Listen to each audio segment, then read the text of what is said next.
Those that wait on the Lord renew their strength. You get to renewal of strength when you wait. Well, I don't like to wait. Well, I've been waiting for years. Why does God make us wait? There's validity in why we feel like waiting sucks. There's so many of you guys that are like me that start years off like that. We start deep breathing like a woman in labor.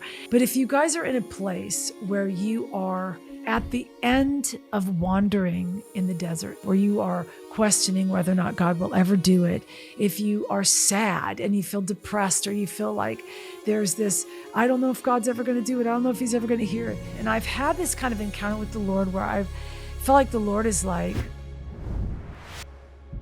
hey everybody, this is Rita Springer. Welcome to the Rita Springer podcast and another episode of Worship is My Weapon. It is January 2025 as we are filming this episode, the beginning of a brand new year.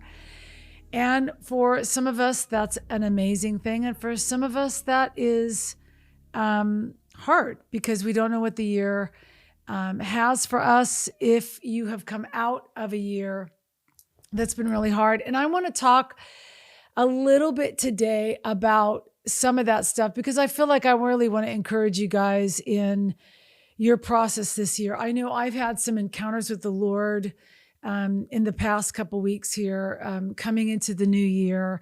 And I've just felt more encouraged than I have in years past, which is really, really great. There's a lot going on here for me. And so I want to just give you guys a little bit of heads up of what we're doing so that you could be on the lookout for other things that I'm doing this year. While I love doing the podcast and we want to create a little bit more content in this area with regard to how I encourage and some of the ways creatively that you can get more encouragement if you need it. For me, I really want to do that. So I'm just going to kind of fill you in on a few things that we're doing that, or that I'm doing that create a little bit more of an avenue of encounter and just stuff that maybe if this encourages you, if it feeds you, if it spiritually gives you some encounter with the Lord, or encourages you in your walk with the Lord. That's my hope. My hope for you is that you would just feel that sense of, hey, I think God's doing something, and then you progress with that. And I just love being able to provide different things. And so I've kind of started working with this company called Tribes. And so what I'm going to do in this first part of the year, which is why I need your help a little bit, especially in this month of January, to maybe put some ideas in the comments here. We'll do this online too with social media, but on YouTube here, it would really be a great idea if as this episode airs and those of you download and look at this episode, that you, if you have the time to just get in the comments and maybe put in the comments some of the things that you would love to see in content from me. I'm just kind of like trying to ask the Lord for ideas because I want it to be relevant to what it is I love to do and relevant for you guys that are watching, and not be a hindrance in any way, but almost be a help, but also have that creative edge to it because that's what I love as well. So I'm doing this thing called Tribe. So basically I'm going to try to find my tribe. And if you want to be part of the tribe, you can hop on the Tribe train here. And we're going to give you content through the website where it's on a subscription basis, where you can come in and you could subscribe for that content per month. And you can get whatever from me that you guys maybe in the comments write, hey, I would love to have you do a weekly Bible study where I could pop in and I could download it and watch it. Or maybe some of you like to be in the kitchen and you are curious about cooking with Rita, or wanting some of the recipes where I've talked on here in a couple episodes about, how I have these dreams of cooking with God. And so I thought it may be kind of fun to just go into the kitchen and make up some of these recipes and film them and put them up for content. more worship sets, live worship sets, maybe newsletters every week where I just vlog and do a video vlog and let you know kind of what's up and going on and whatever. Like I'm just looking for creative content. I want to branch out a little bit. I think I got a little taste of well, it was made me really, really busy last year, but just getting video content. So I don't think I'm all that great at it, but I do have help now to maybe get me a little bit better at it. So let me know what it is that would be a help, that would be an asset, that would be an encouragement to you that maybe I can give you. I know I love the mentorship program. I think it's one of my favorite things outside the podcast. I just really love it. If you are interested in that one-on-one mentorship program, I do that on a 4-week basis. So I've got 4 weeks where I take 10 at a time. And so you can apply at any time. And what we do is just, if you apply and then you follow through with your invoice, then we schedule you for those and we just keep scheduling them out. So if that's something that you're looking for, where you just want to get on with me one-on-one, 1 hour a week for 4 weeks, and talk about your songs or talk about your position in your church or bringing your team into a different area with the Lord, or maybe you're walking through something really difficult and hard and you just need encouragement in it. Whatever it is, I love the mentorship program. I love being able to talk to you guys about it. So that's another thing. If you want to hop on that little train, you can find that on the website at ritaspringer.com and just click that mentorship tab. The other thing is Wearing Justice. A lot of you guys don't know that I have a nonprofit. And so we're going to provide a barcode here. That nonprofit actually facilitates being able to pay for creative content and pay assistants. I finally hired an incredible assistant this year, and I'm excited to see how much that actually relieves some of the pressure that I've been under to try to get it all together and then open up that space for me to actually do things without sometimes the stress levels that I've been doing them in. And so feel like God's calling me to a lot, but just trying to actually find the balance in it. And so Wearing Justice actually helps facilitate what we need that I can't actually do within everything else that I do to make a living. So it's a nonprofit that the mentorship is under and podcast is under. And then everything that we do in teaching, education, and the musical side of this, the worship side of this, so in ministry. And so if you want to donate, if you're out there and you're like, I love what she does, her music is ministered to me, the podcast is ministered to me, man, would you even consider clicking this barcode and just donating a charitable tax deductible donation to Wearing Justice, just to help keep this going and keep me so I don't wear myself out and go crazy. So there's that. I'm making new music this year. Obviously, I'm not going to stop writing music. And I am just gearing up to start really going in on volume 2 of Fed by Ravens, because there was a lot of songs.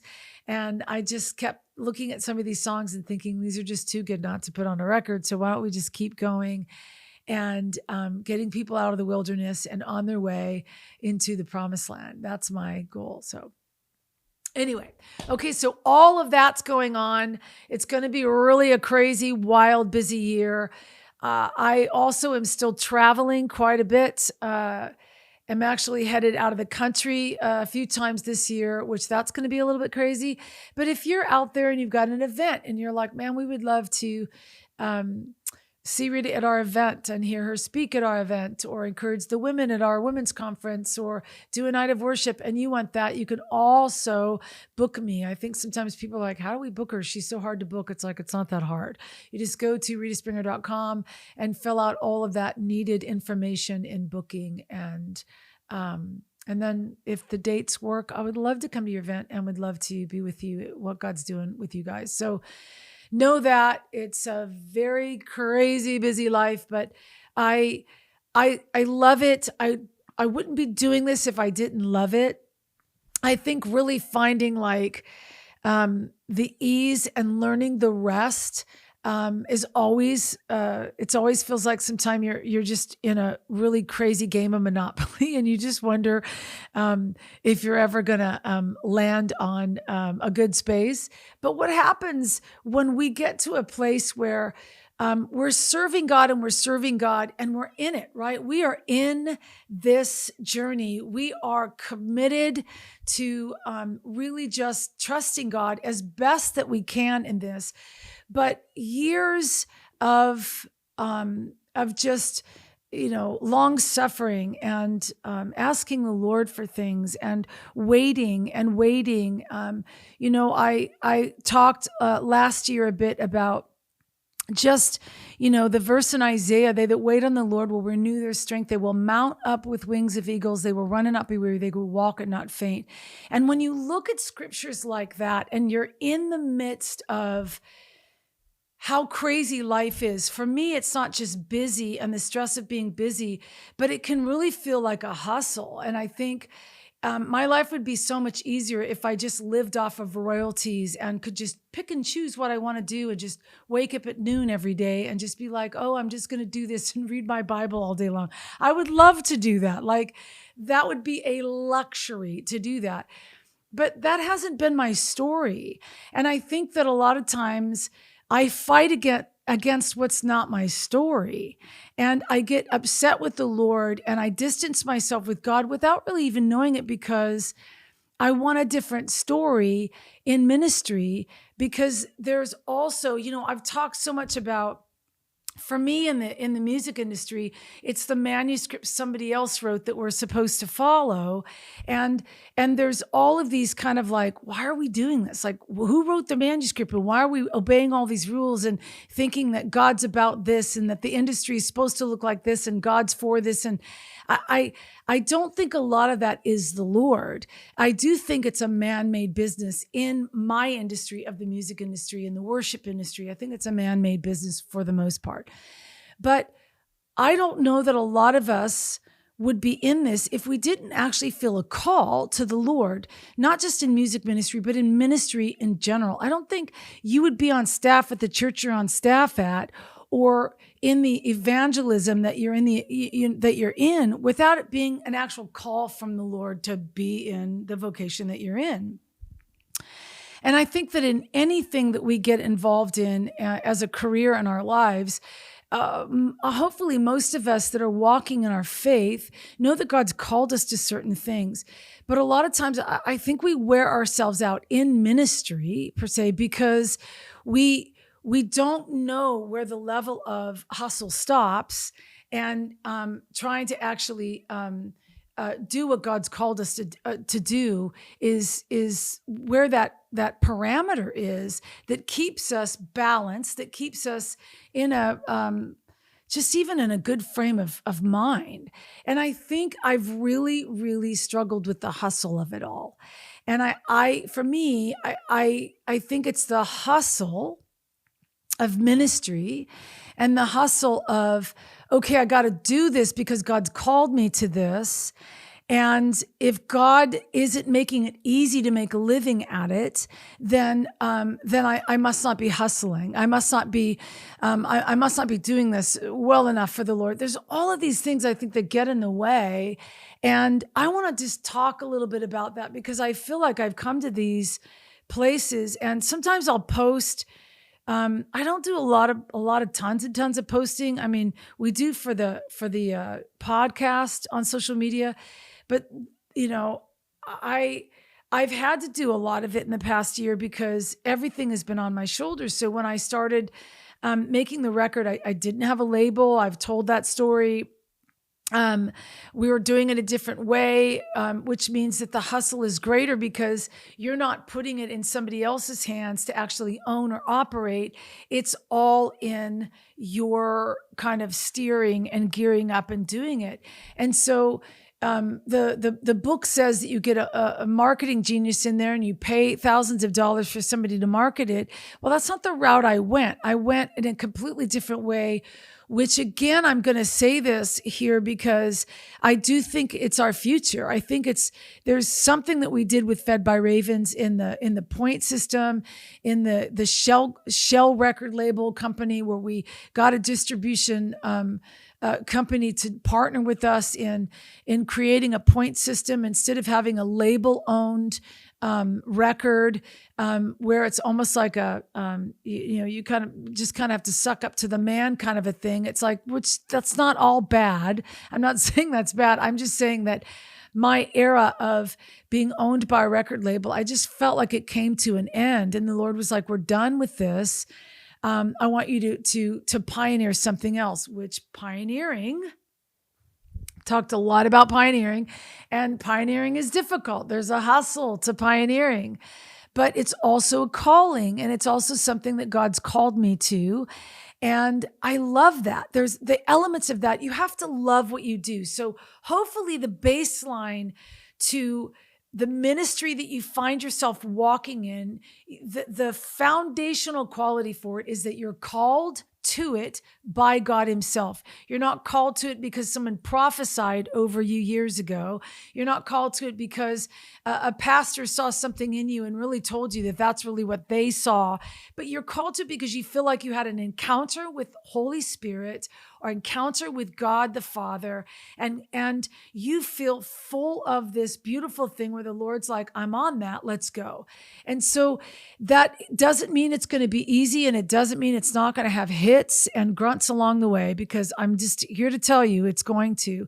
Because what you're doing is you're choosing to walk out something that always has a flesh thing attached to it. And so we're grinding out our flesh and trying to let our spirit take over constantly in ministry. And it's also, you're at the beck and call of other people, and you're trying to win other people's sometimes their demise or win their fallouts back into a right position in our evangelism and in our throwing of courage, especially in what I do. And sometimes that's just met with you walk that out in a different era of how people see faith. A different timeline with what the temperature gauge looks like in a given state or city or country code or political frame of mind. So there's always going to be these levels of how do we carry this and how do we carry this well. And I have just found that my fight is narrowed down now to the hustle of myself and the hustle of, okay, this, if the foundation is God's called me to this, then the fight's going to actually end up becoming about, am I in true surrender and full surrender with my life to the Lord in what God's asked me to do?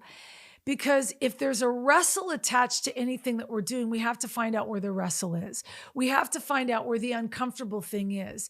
And it could just be like, yeah, it was a season of this or it was a season of that. And in order to get to that level, we had tension. And so we had to bust through that tension. It can be the simplistic, temporary things of getting through something God wants us to get through in order to get to the other side.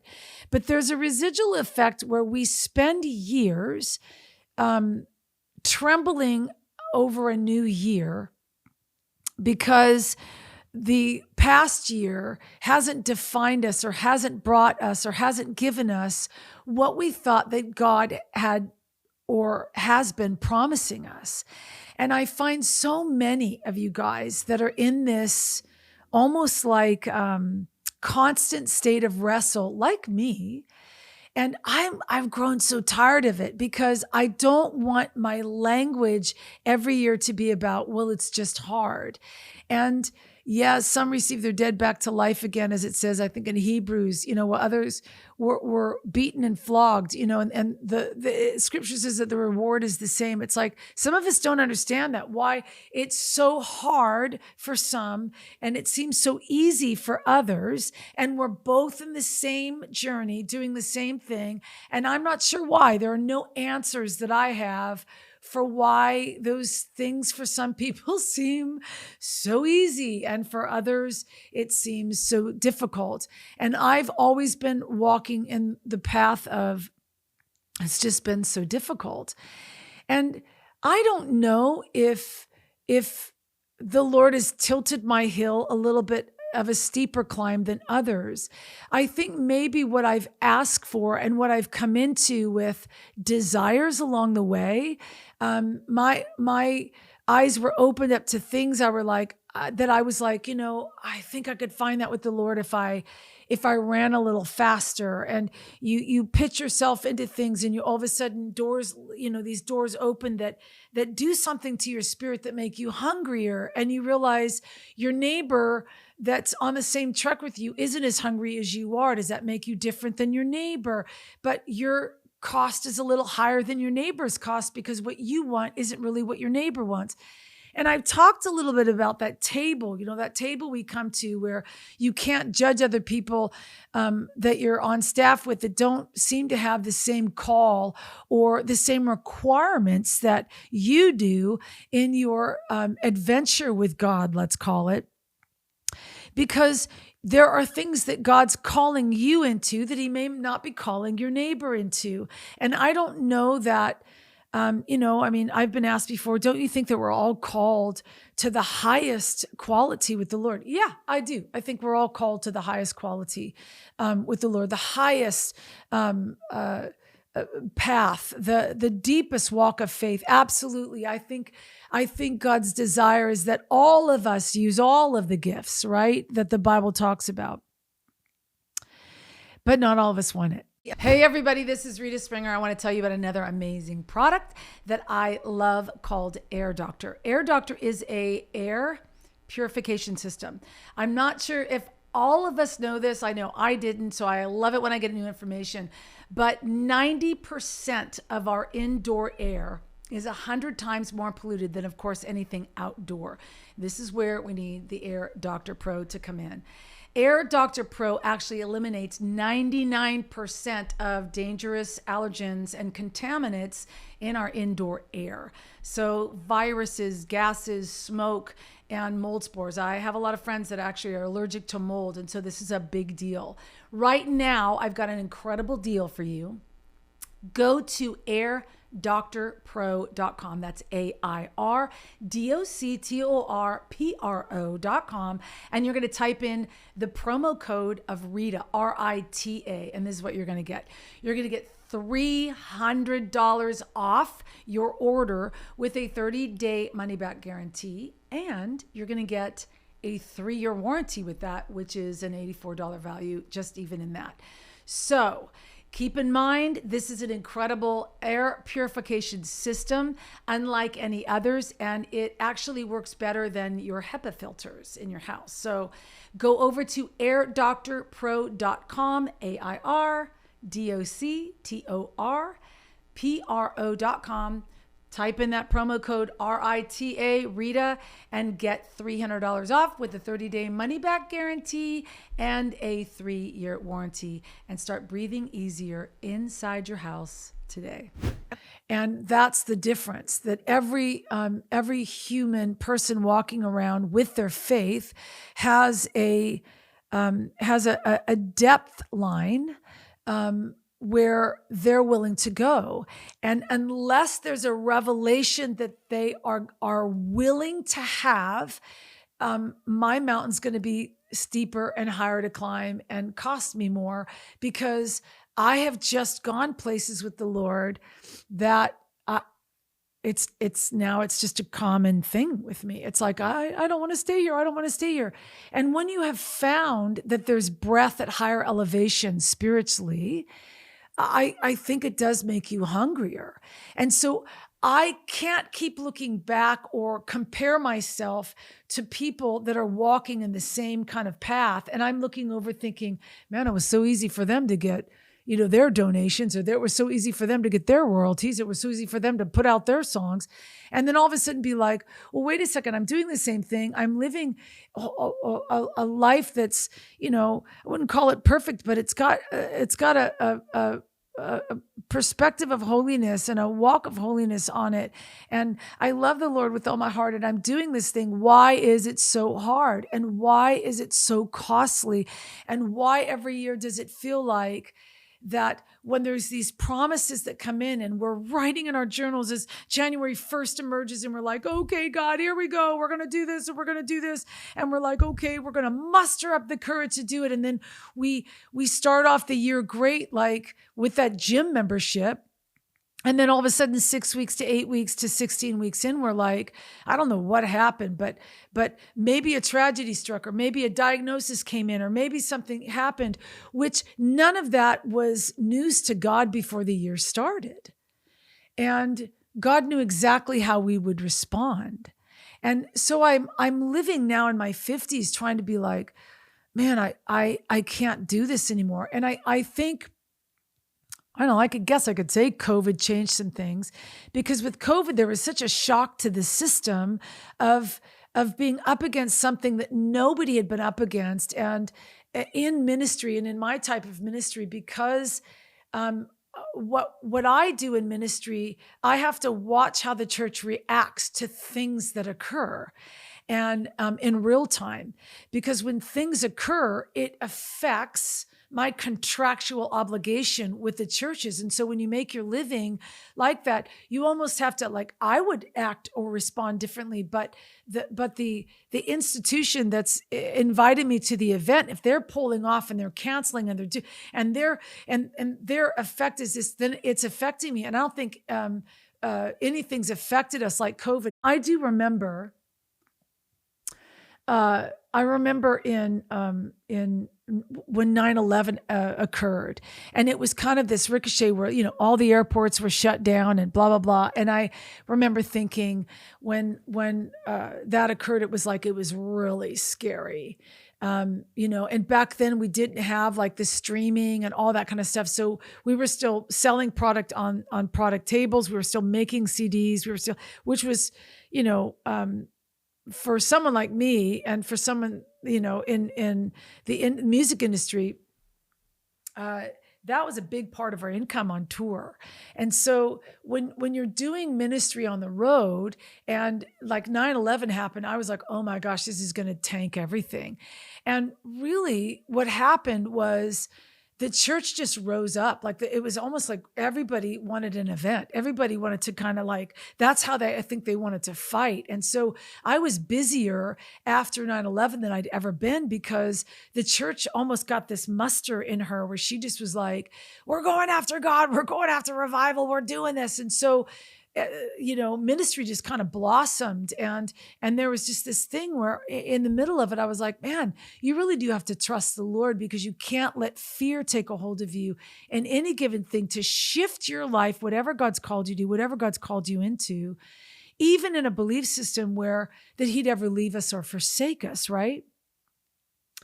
But I do think that we start a year out where we're like, and we're deep breathing, like we're in labor and we're about to give birth to another round of hope. And oh my gosh, is this round of hope gonna last? And is God gonna meet us? And I do it. Like, I'm as guilty of it as many of you guys are. And I am just trying to fight my way out of this. And so, I've looked back and I've taken almost like this, these notes about how, like 9/11, I saw the church rise up. And then I think it was in 07, like to 09, when all hell broke loose with our financial institutions, and the bottom fell out. Man, the church, you put an infringement on money, and you'll watch the church just freak out. And I don't know why, when our provision is in the Lord, but it happens to all of us.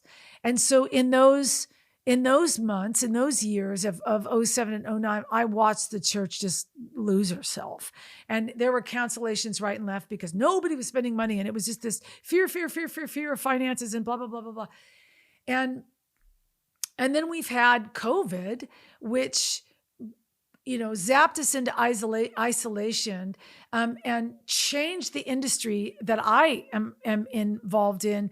Because when you can't do live events, what do you do? So it in some sense, it kind of gave us this kind of creative edge to what are we going to do? What are we going to do? But it's always an evolving thing that we have to walk out and learn through. And then our own personal humanity with our own set of how we trust the Lord and how we are going to just, hunker down and believe for things takes a hit.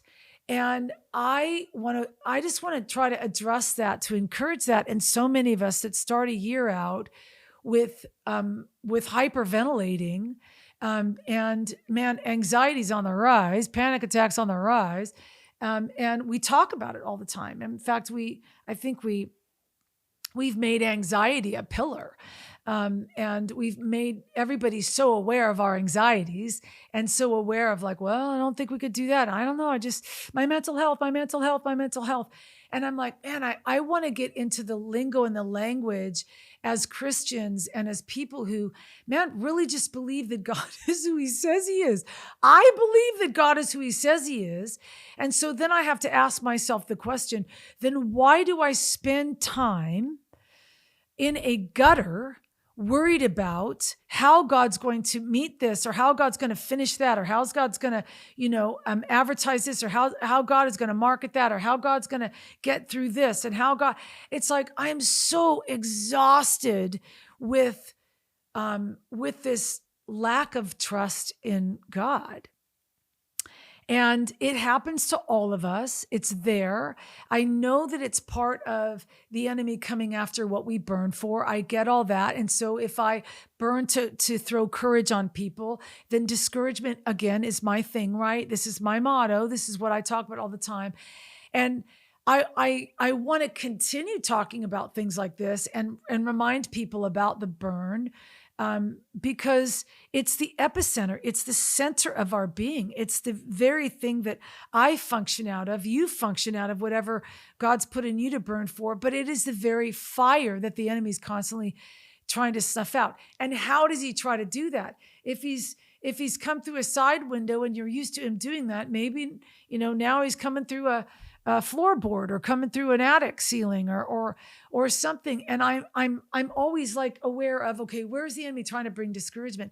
And this has been one for me that I think is kind of become an epidemic. And when I post certain things and I watch sometimes how people respond in some of these posts, I'm like, yowzer, like, this hit a nerve with people. And that causes me to pull back with the Lord and be like, okay, Lord, is this something I need to I just randomly popped off this post, but there's so many people that commented on it, so many people that actually reacted to it. Like, this is actually more common than I think it is. Because I'm just like being like, this is how I feel today. And then all of a sudden it's like, oh my gosh, oh my gosh, oh my gosh. And so I just really felt like recently I've done these 2 posts, and I'm like, I just started having these encounters with the Lord where I've grown weary and I've grown tired. And I've come into that at the end of 2024, I was coming into the firm grasp on those that wait. Those that wait on the Lord renew their strength. And I'm like, okay, so you get to renewal of strength when you wait. Well, I don't like to wait. Well, I've been waiting for years. Well, God, why does God make us wait? But the Bible says there's something beautiful in it. And we're missing that the Bible's talking about the beauty in it. The Bible's not saying those that wait in the Lord will have a really difficult time, and they will be moaning and groaning half the time, and then they'll question God, and then they'll pull a Job and want to die, because the waiting has just completely ruined their faith, caused them to have a landslide of even belief, and blah, blah, blah, blah, blah. Most of us respond like this in our waiting, especially if there's woundedness in our waiting, if there's loss in our waiting, if there's trauma in our waiting, there's validity in why we feel so wounded. There's validity in why we feel like waiting sucks. And I kind of just want to sit here for a moment and just pull us into the circle of where I've had to sit. They that wait on the Lord renew their strength. They will mount up with wings like eagles. They will run and not be weary. They will walk and not faint. All of these things are positive. And all of these things have movement to them. And all these things have like relief to them. And all these things have like, oh my gosh, God's about to do something. God's about to do something. But why is it that sometimes it takes so long for those things to happen? And I've had this kind of encounter with the Lord where I felt like the Lord is like, it does have to do with trust. And I was, sitting, talking to the Lord and about these things in my life. And they're not conversations with the Lord where I'm just not dishonest. So if I have a problem with the Lord knows about it. And sometimes he knows about it from sun up to sundown. But they're not problems that I want to keep. And they're not questions that I want to keep asking. They are areas where I feel like I'm tugging and pulling on the Lord. And I'm like, I really do want to know like the bottom line to this. And I do think that the Lord values that because I'm not cast away. I'm not discarded in my whining and in my complaint. But there is a hearing. I want to tell you a little bit about one of our sponsors today, which is HelloFresh. I love HelloFresh because it cuts my hassle of trying to figure out what to cook for dinner down, especially with my busy life. If you go to the HelloFresh website, you're going to get the availability of choosing your meal plans from up to 50 different wholesome, hassle-free meals.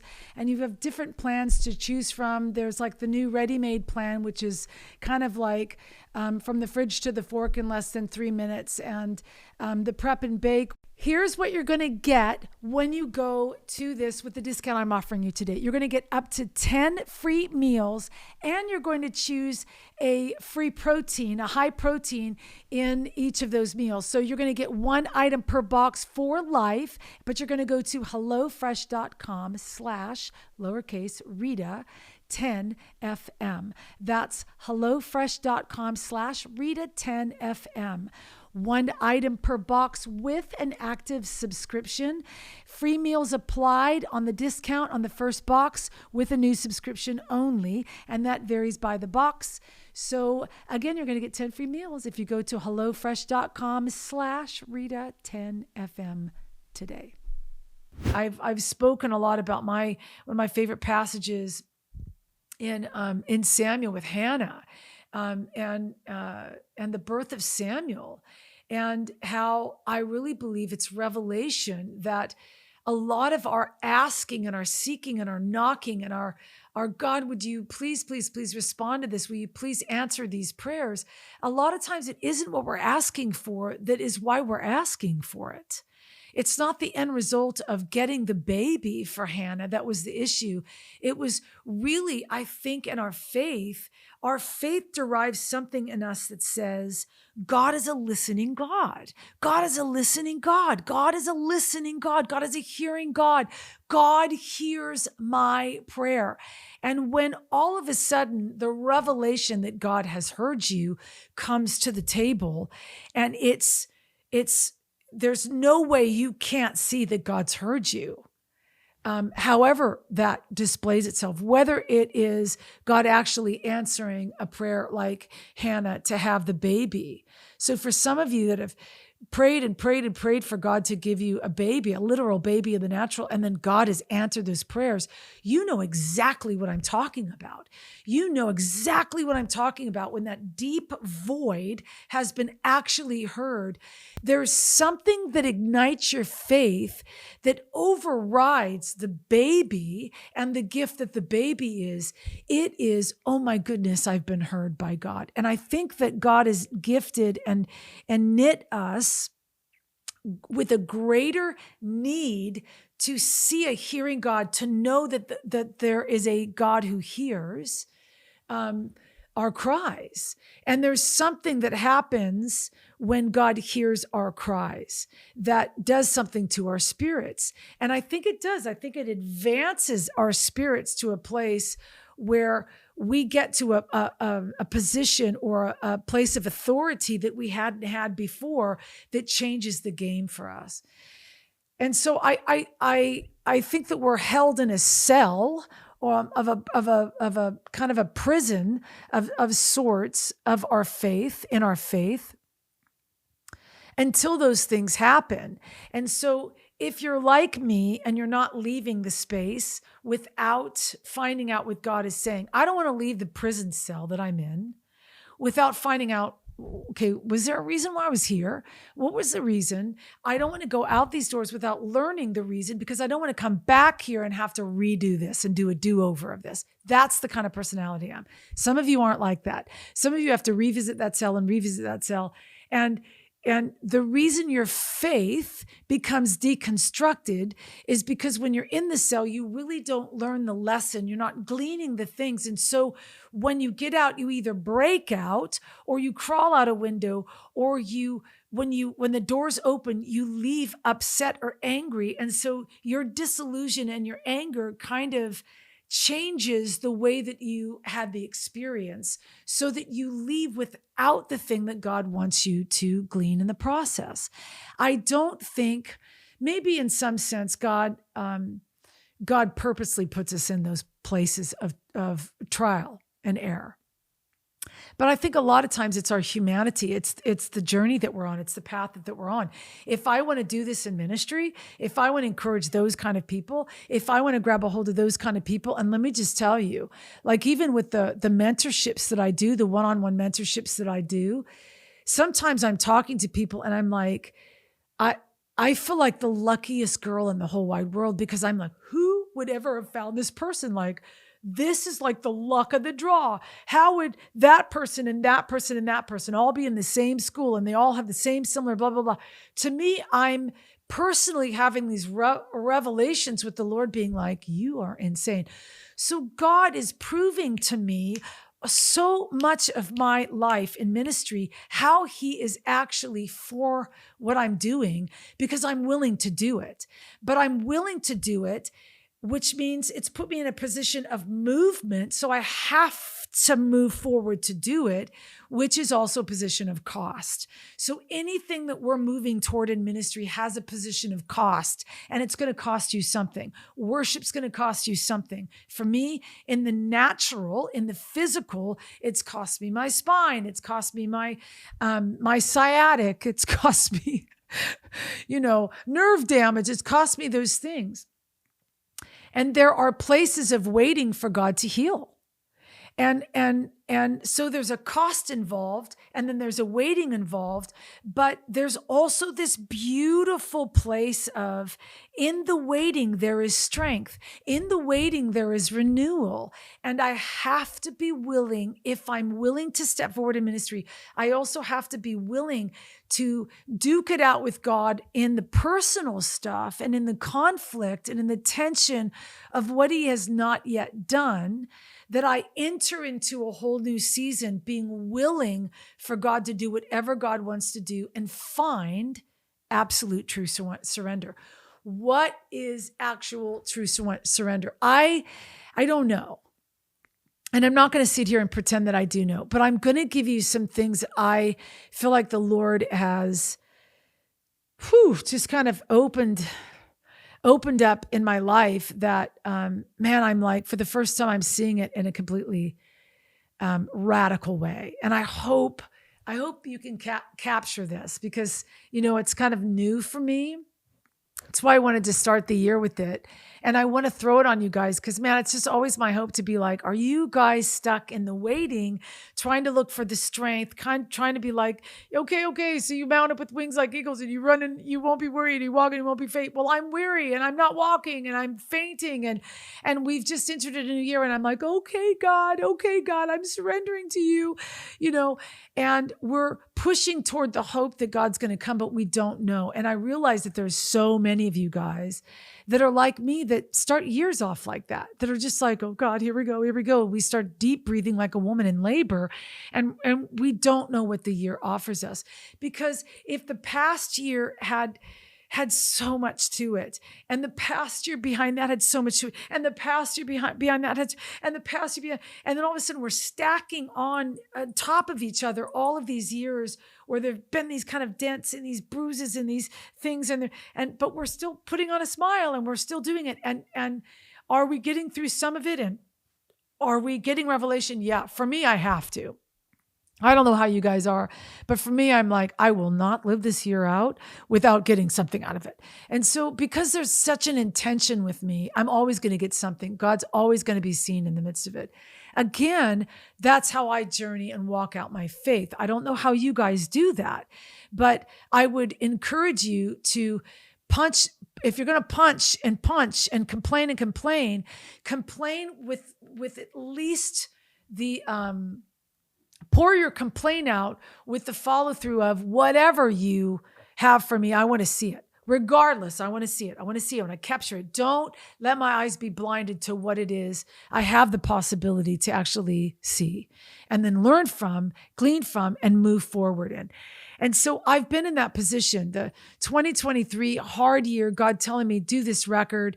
And then I did the record. And then you kind of carry this, okay, it's the record, like the record's this thing. And I'm going to get that off and you do it. And you release the record. People are blessed by the record, but I felt like I was like, just sitting there kind of, okay. But where are all the other things you said? Where are all the other things? We're still in the waiting game. We're waiting for this. We're waiting for this. And then all of a sudden the year creeps and it's ending. And I'm like, okay, I can't do this. Like I can't enter into 2025. And the Lord started talking to me. Now I made this post in the fall, I think in the early fall of 2024. Back in 2023, July of 2023, actually, let me just go back even further and tell you this little story. I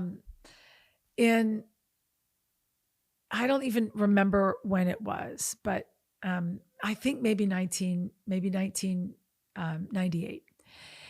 I was in kind of the young, youthful, vibrant part of my career. I was making fresh records and I was on a record label and, it was great. Your 30s and it's the height, man. It's the height.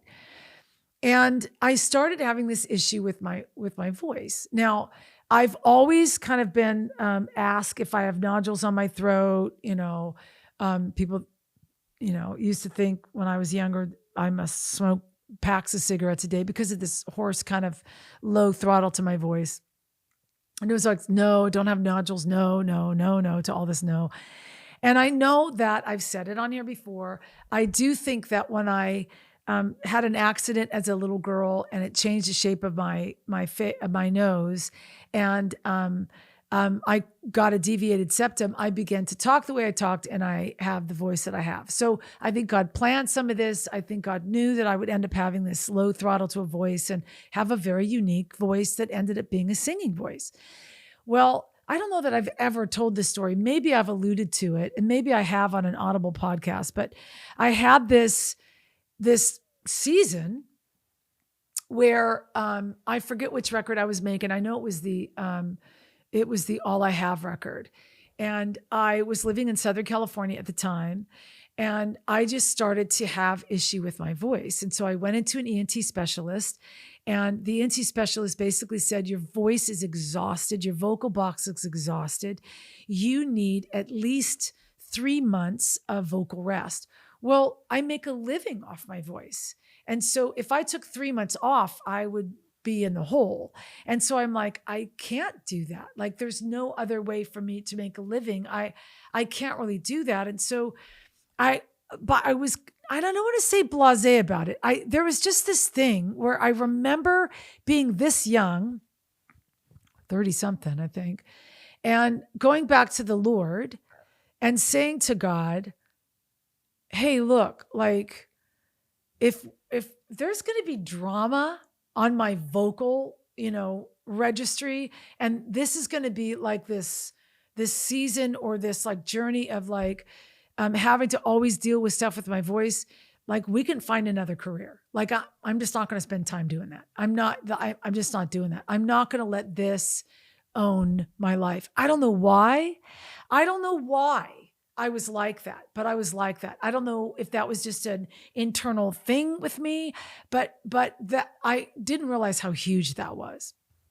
But I had just very young, not always wanted to sing. It was acting that I wanted to do. And so when I made that switch, because the Lord was like, when you sing, I get all that. I realized that God got all that. And so I think my voice was always like, yeah, you get all that. Like, this is just yours. And so I wasn't bartering with the Lord. I was just like, hey, drama, we're not going to do drama with my voice. Just tell me to go work at Starbucks. I'll go work at Starbucks. And there was this journey that I had where for 6 months, I was making this record at the time. I had to transpose my songs lower than I had. And for 6 months, I was like literally swallowing clots of blood because I was wearing out my vocal cords. And it was this whole long journey where I was praying about it, asking the Lord. It was really difficult to rehearse with bands at that point. Because, 45 minutes to an hour into rehearsal, my voice was shot, and I always got through it, but it was just very painful. And there was this miraculous encounter with the Lord when I ended up in June of 1999 going to minister to this church.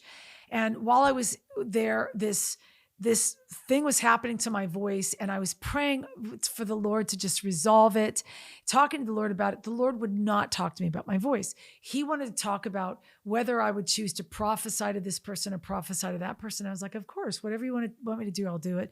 But I'm actually asking about my voice right now. Like, there was a lot of pain here, blah, blah, blah. He would say, I just want you to prophesy. Would you just do this? Would you do this? And so there was this one encounter in this one church where it came to a head where I was like, oh, this is over. Like, this is just over. Like, I can't keep doing this. This is just over. And the Lord asked me to prophesy. I prophesied in this one meeting. And when I left the meeting, my voice was completely healed. Not only completely healed, but I was singing an octave higher than I'd ever sang before. No rhyme, no reason. Just happened. So I've not really talked about that. Just in the back of my mind, I was like, that was just a rescue from the Lord. And even the way I treated that miracle from the Lord was more like, yeah. Like, I haven't done that with anything else in my life, but with this, I was like that. So in 2023, I go in for a surgery that has to be almost like, I had a hysterectomy in 2011 because of all kind of other issues. And they left an ovary. They had to remove that ovary in 2023. And so when they intubated me, they found this cyst. And I've talked about this on the podcast here. And so when I woke up, he said, you need to go see an ENT specialist. There's something on the scan with your voice. So I go to an ENT specialist. They do this scope. They find this cyst. The guy just says, it's a blah, blah, blah cyst. A lot of times these things don't grow. If this one does, as you sing and this is your career, if I were to go in there and try to do surgery, it potentially would just ruin your voice. You'd never sing again.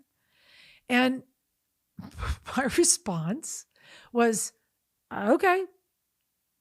And yeah, was it like bothersome? It was bothersome, but it wasn't like, I've responded to getting the hysterectomy, having back issues with way much greater response than that. And I said, what do you want me to do? He goes, come back every 3 months. Let's watch it. I didn't come back for over a year because I was just like, whatever. The co-payment alone was like, that'll drive you from going back. But the point I'm trying to make is where I should have been concerned and made every effort to watch that tumor, I didn't. And then a year or so goes by and the Lord says to me, go back. And I was like, oof, okay, I'll go back. So I go back. They can't find it. It's completely gone. He's never seen this. It was completely miraculous. I posted that. Thousands and thousands and thousands of people responded to that. And I just thought, wow, that's amazing. I think even in the post, I go down into my car and I'm sitting in my car and I'm like, bro, Lord, I can't get out of bed in the morning without excruciating chronic back pain. Like, I've been begging you to heal my back. I feel that all the time. I never felt this. Not when I swallowed, not when I sang. It was never even a bother. Didn't even know it was there. The only reason I knew it was there is because they intubated me. They found it was there. The x-ray said it was there, blah, blah, blah. And so I'm like, I didn't even know this was there. But you reach in and heal what I don't even realize is there. But the thing I contend for, the thing I cry out for, the thing I need you to respond to, you're not responding to. What is the deal?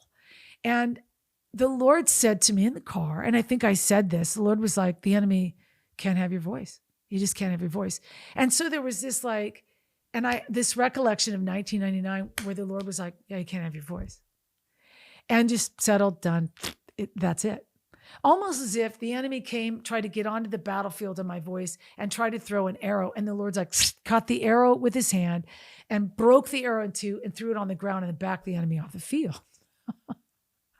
And so it's kind of like been just sitting with me because I'm like, it was so profound, but there was a feeling in there that I was like, man, it's just wild that you're so good in that area, but it's like, how come you won't, how come you don't like provision, back pain, music, blah, blah, blah, blah, all these things that are like the hustle, hustle, hustle, hustle, hustle, but you don't seem to like, what's up with that?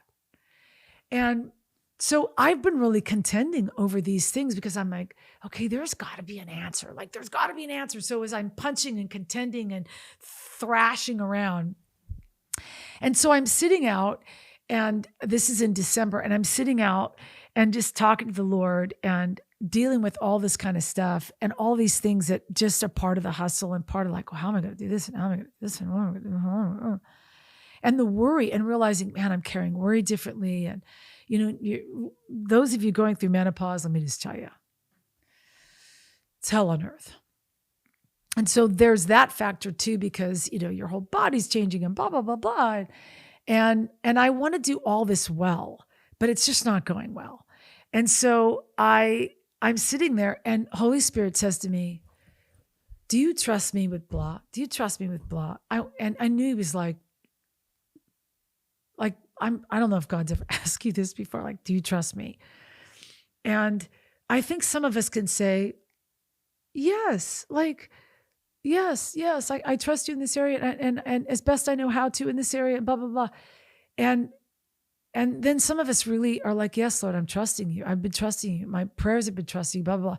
Well, I knew in these areas, I'm like, something's amok. And so when he said, do you trust me with this? Do you trust me with this? And I said, no, I don't, because the evidence of there being absolute peace in all these things is not there. So that must say that my trust levels are off. So no, I'm just going to say no.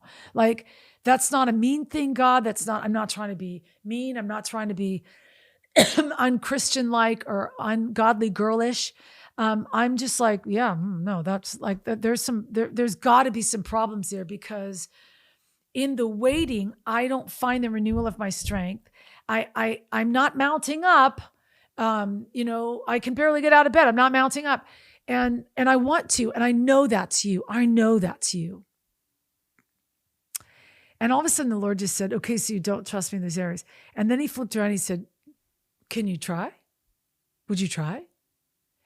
And in that swift moment of just the would you try, this thing hit me that was, I think, a supernatural thing where, and let me try to explain this as best I can here, because I'm a bit of a poet when I think I explain something. So those of you that are like literal thinkers be like, what is she talking about? Sometimes when God asks a question, the meaning for how he asks the question is in his territory.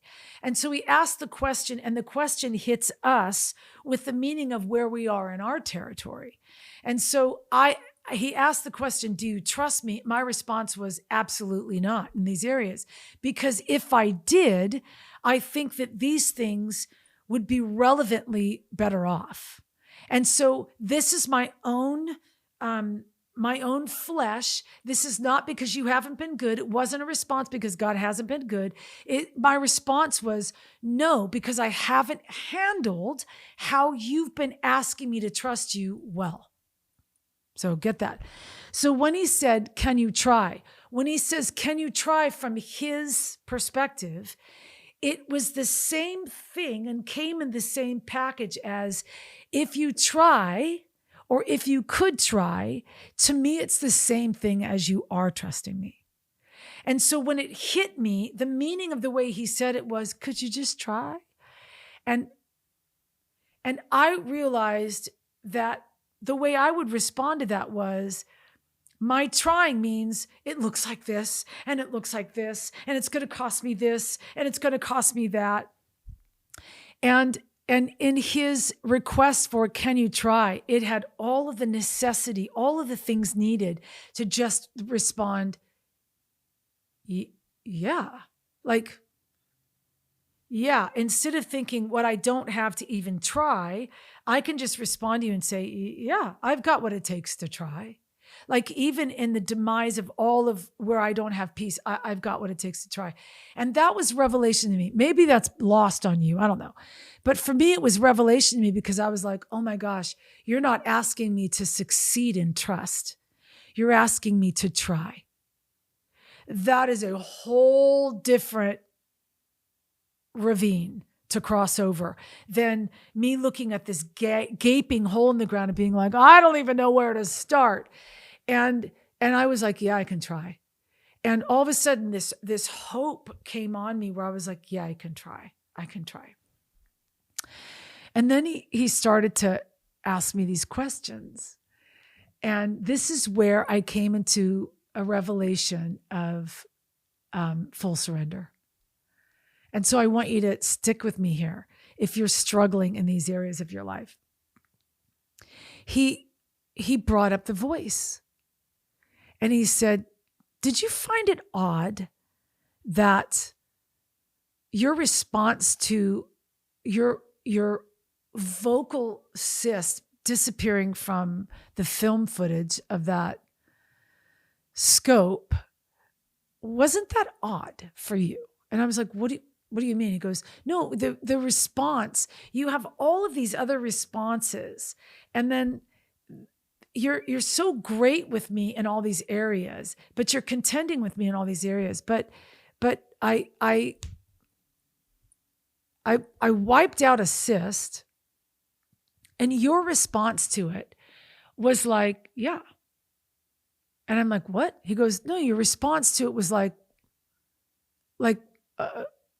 you, it wasn't like you were shocked that I did it. I'm like, no, I mean, you've always just, for whatever reason, whatever comes against my voice, you are always just like swoop doop, you grab the arrow and you break it off. And he's like, I do. And I'm like, yeah, you do.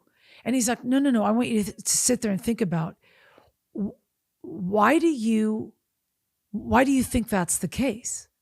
And I'm like, why do I think it's the case that you protect my voice? And he's like, yeah, if you don't have your voice, everything that you're doing is connected to your voice. And I'm like, yeah. He's like, I mean, you could still teach, you could still write, but the very reason why you got started in all this is because I gave you a voice to sing. And whenever the enemy comes against that, I back him down, and you know I will. And you've watched it, and you've never, ever been concerned about your voice. You get sick, and you still show up. I mean, I don't mean to be sarcastic about those of you worship leaders who get a sniffle and you have somebody else cover for you because you just can't sing. I can just tell you that maybe this is old school. Never done it. Made a record on double ear infections and strep throat. Made an entire record, sang an entire record. Because there's something for me that is the enduring quality. I just have the follow through mentality. But also when it came to my voice, I was like, I was certain God would just show up and come through. I've never been certain of any other thing in my life. I've never been certain that I'd get a husband. Like I was certain that he'd follow through with my voice. Even when I was double ear infections and strep throat. And needed to actually back down and probably stay in bed all day with a fever. But I showed up, I expected him to come, and he came and he did it. And he said, why? He said, I want you to explore why. And I'm like, I mean, because it's always been there. My voice has never been my identity. I've said that. When that thing happened, I'm like, well, my voice is not my identity. And he's like, right, but it's not your identity because, and I sat there and all of a sudden he said, because it's fully surrendered to me. And I just had this kind of encounter with the Lord. He said, you don't think about it. You don't grieve over it. Even when there's an attack about it, you will just stand up and say, look, if we're going to do this whole thing with it, like, just give me a job at Starbucks. Back in 99, that's what you said. Like, whatever, let's not, whatever. And so I ended up asking obedience out of you in the midst of it. And then I completely took away what the attack was and gave you another octave to sound like. And I was like, yeah, you did. He's like, why? Because it was fully surrendered to me. Because you were not holding on to whether or not I was going to show up and give you the voice to do this. You had fully surrendered that to me. There are many, many people, Celine Dion, one of them, which it makes me so sad for her because her voice is so her identity. But there are many singers whose voice is their identity. If something happened to their voice, they would be in a sheer panic over. I just never have been. And I had this just massive, beautiful encounter with the Lord where I'm like, oh my gosh, the things that I'm thrashing in, the things that are unsettled, the things that I'm still waiting in are things that I'm not fully surrendered in. I don't know that I'm fully surrendered in what would God choose to do if I could never walk again. I don't know if I'm fully surrendered in what if I fully let God be provision and provider. What if I fully surrendered? Okay, it's okay. The music, just let it go and never worry about it. Never worry about this and never worry about, like, I can't say that. I can't say that there isn't all of these things attached to it. Singleness, motherhood, all of that stuff has this tension attached to it because they are things that aren't fully surrendered to the Lord. And that's not a bad thing, but I'm finding that my tension in some of these things and my thrashing and my long suffering in some of these things are because I haven't known how to fully put them in the position that I've put my voice in, where I can lay it down and I can be like, it's yours, walking away. It's yours, I'm walking away. It's yours, I'm walking away. To the point where when calamity hit or when threat came, I still had the mentality of, I didn't even go for a year to check up on my voice because it was a meh. And yeah, was it like, I don't want to pay the co-payment. And the Lord had me come, 13 months later, 14 months later. But there was still this thing in me that was sitting in the fact that I had surrendered to the Lord in it. It was the Lord's. It was always the Lord's. It's never been the Lord's. And I just was so encouraged by the Lord and so mercifully encouraged by the Lord to start this year out looking for the things in my life that don't have full surrender. And put those things on the altar and be like, oh God, forgive me that while I've been walking them out of ministry, while I have been seeing you do incredible things with them, I have actually held on to worry. I've actually held on to fret. I've actually held on to depression. I've actually held on to stress. I've actually held on to panic. I've actually held on to, whatever it is that creates the tension that keeps us in a place of we're waiting, and the waiting is so painful, and the waiting isn't expectant any longer. And I want the waiting to feel expectant. And I want to be like, okay, I'm waiting. And it's expectancy that I'm waiting for. And it's renewal that I'm going to get in strength because I'm doing that. Because that's what the Lord talks about in Scripture. So I'm going to close this by reading Proverbs 3, because I think that, man, if we get some wisdom in this, it's going to be so great. It says in Proverbs 3, this is the NIV version. It says, my son, do not forget my teaching, but keep my commands in your heart, for they will prolong your life and for many years and bring you peace and prosperity. Let love and faithfulness never leave you. Bind them around your neck, write them on the tablet of your heart. Then you will win favor and a good name in the sight of God and man. Trust in the Lord with all of your heart and lean not on your own understanding. In all of your ways submit to him, and he will make your path straight. Do not be wise in your own eyes. Fear the Lord and shun evil. This will bring health to your body and nourishment to your bones. Honor the Lord with your wealth, with your first fruits of all your crops. Then your barns will be filled to overflowing, and your vats will brim over with new wine. My son, do not despise the Lord's discipline, and do not resent his rebuke, because the Lord disciplines those he loves. As a father, the son he delights in. Blessed are those who find wisdom, those who gain understanding, for she is more profitable than silver and yields better returns than gold. She is more precious than rubies. Nothing you desire can compare to her. Long life is in her right hand, and in her left hand are riches and honor. Her ways are pleasant ways, and all her paths are peace. She is a tree of life to those who take hold of her. Those who hold her fast will be blessed. There's more to this scripture here, but those are the verses that I love so much on that. And what I really love about it is from verse 1 through verse 4. These are things that I'm like, yeah, my son, don't forget my teachings. Keep my commands in your heart, for they will prolong your life many years. They will bring you peace and prosperity. Let love and faithfulness never leave you. Bind them around your neck. Write them on the tablet of your heart, and then you will win favor and a good name in the sight of God and man. I feel like, yeah, I've had a life like that. I've had a life like that. But where I have had the ebb and flow of frustration and question is, lean not on your own understanding, and all of the ways acknowledge, and he'll make your path straight. So there are paths that have to get straighter, because in some of these areas, we have to learn how to actually find true surrender. I don't know about you, but I'm going to try to really go after true surrender this year. We're a couple weeks into the new year, and already I've just had these incredible encounters with the Lord, like things I won't yet share on here, but just things that are so encouraging that I feel like the Lord nodding, saying, yep, you're on the right path. You're on the right path. Hey, everybody, this is Rita Springer. Thank you so much for coming in and joining me on the podcast here with Worship is My Weapon.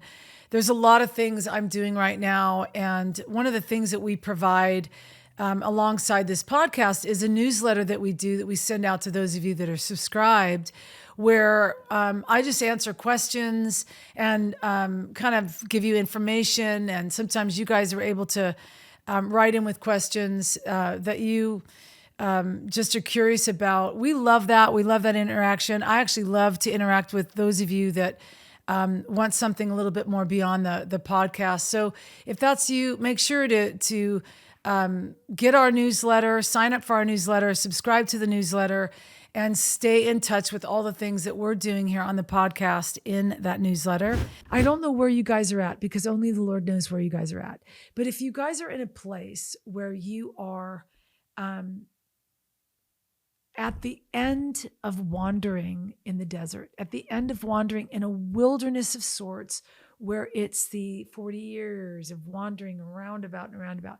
And this is the year, I believe, for God to break off the patterns of the roundabout in your life and to bring you into a solid, grounded, true surrender. I just encourage you to look at these things. And if we're saying to the Lord, if you're saying, like I've been saying, God, I fully surrender. I give you my life. I lay this at the altar. And then I end the prayer with, you'll have us, right? You'll take care of us, right? You're going to see us, right? You're going to follow through, right? And there's a question in our prayer that actually limits or says something about him that's not even the truth. You're going to meet us, right? According to this, he never leaves us, nor does he ever forsake us. According to this, He is the great provider. According to this, he's the one that stands on the battlefield and fights all the battles and catches the arrows with his hands and breaks them off and then backs the enemy off the field. According to the word, according to the truth and the very nature of Christ, we can trust and we can try to trust. And for the Lord, he'll grab a hold of it and he'll be what we need. And so my pitch to you, my encouragement, my throwing out to you in the top of 2025 is this: go after full surrender in the areas where you still feel bound, in the areas that have you in a waiting room. Go after full surrender and go back to investigate those areas and say, have I fully surrendered this to the Lord? Because if it's an ache, and if it's a burden, if it's become a panic or a worry, if it has verbiage on the end of your cry where you are questioning whether or not God will ever do it, if you are sad and you feel depressed or you feel like there's this, I don't know if God's ever going to do it, I don't know if he's ever going to hear it, then you haven't fully surrendered it to the Lord. I do believe maybe there's something in your life that you have, like me with the whole vocal thing, where there's just an assurance, yep, that's the Lord's, and I don't need to pick it up and I don't need to worry about it. That's the Lord's. I want that in the other places of my life. So that's my encouragement to you. At the top of this year, may you find Jesus bigger, broader, wider, deeper than you have ever seen him this year. I know for me, that's where I'm headed. So I just bless you in your pursuit of it.